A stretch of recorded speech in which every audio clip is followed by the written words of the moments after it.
नमस्कार, श्री स्वामी समर्थ. आणखी एका माहितीपूर्ण व्हिडिओमध्ये तुमच्या सर्वांचं स्वागत आहे. हिंदू धर्मात सर्व पितृ अमावस्येचे सर्वात जास्त महत्त्व आहे, कारण या दिवशी पितरांना श्रद्धांजली अर्पण केली जाते.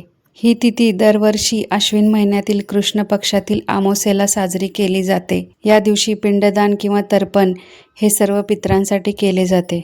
यंदा सर्व पितृ अमावस्या 21 सप्टेंबर रविवारी या दिवशी येत आहे. तिथीची सुरुवात होईल 20 सप्टेंबर रात्री 10:43 आणि समाप्ती होईल 21 सप्टेंबर रात्री 8:25. ज्याची मृत्यूची तिथी माहीत नाही किंवा काही कारणास्तव ज्याचे श्राद्ध पूर्वी करता आले नाहीत, म्हणून ती सर्व पितृ अमावस्या म्हणून ओळखली जाते. यंदाची सर्व पितृ अमावस्या विशेष महत्त्वाची आहे, कारण याच दिवशी वर्षातील शेवटचे ग्रहण आहे. सर्व पितृ अमावस्येला लागणारे खंडग्रास सूर्यग्रहण भारतात दिसणार नाही. ग्रहणाचे नियम पाळू नयेत.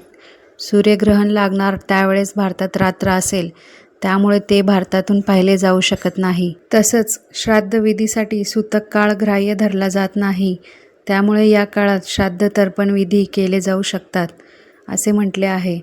या दिवशी आपल्या पूर्वजांना आणि पितरांना प्रसन्न करण्यासाठी त्यांचे श्राद्ध पूर्ण विधीपूर्वक करावे. सर्व पितृ अमावस्या पितरांचा पृथ्वीवरील शेवटचा दिवस मानला जातो, त्यामुळे या दिवशी श्राद्ध आणि तर्पण करण्याचे महत्त्व अधिकच वाढते. पूर्वजांची कृपा आणि आशीर्वाद राहतील यासाठी श्राद्ध पूर्ण नियमाने करावे असे सांगितले जाते.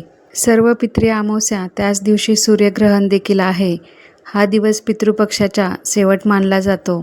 अमावस्या आणि पौर्णिमा लक्ष्मी मातेची आवडती तिथी असल्याने आणि पुढच्या दिवशी नवरात्र सुरू होणार आहे. अमावस्या म्हणजे चंद्र नसलेली रात्र.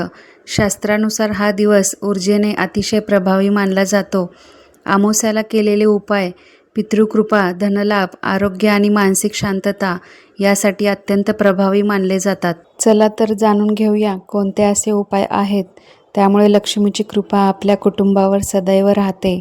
घरातील वातावरण सकारात्मक होऊन वास्तुदोष कमी होतो, तसेच पितृदोषाचा त्रासही कमी होतो. त्या अगोदर एक छोटी विनंती, चॅनलला सबस्क्राईब करा. हा व्हिडिओ तुमच्या नातेवाईक आणि मित्रमैत्रिणीमध्ये शेअर करा आणि व्हिडिओ आवडल्यास लाईक व कमेंट करायला विसरू नका. पहिला उपाय, काचेच्या ग्लासमध्ये थोडं मीठ आणि पाणी घेऊन तो ग्लास नैऋत्य दिशेकडे ठेवावा. हा उपाय दिवसभरापुरताच करावा. हा उपाय केल्याने व्यक्तीच्या घरात पैशाची कमतरता भासत नाही. दुसरा उपाय, माशांना पिठाचे गोळे खाऊ घालावेत. यामुळे घरामध्ये सुखसमृद्धी वाढते. तिसरा उपाय, अमावस्येच्या दिवशी पितरांना जल अर्पण करण्यासोबतच आपल्या क्षमतेनुसार दान अवश्य करावे.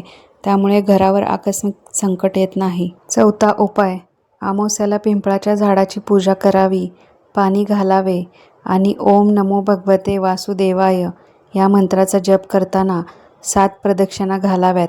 ही प्रार्थना त्रिदेवापर्यंत पोचते, कारण पिंपळाच्या झाडावर त्रिदेवतांचा वास असतो, असे श्रीकृष्णांनी गीतेत सांगितले आहे. पाचवा उपाय, शनिदोष तसेच पितृदोषातून मुक्ती मिळावी म्हणून सर्व पितृ अमावस्येला शनिदेवाला मोहरीचे तेल आणि काळे तीळ अर्पण करावे.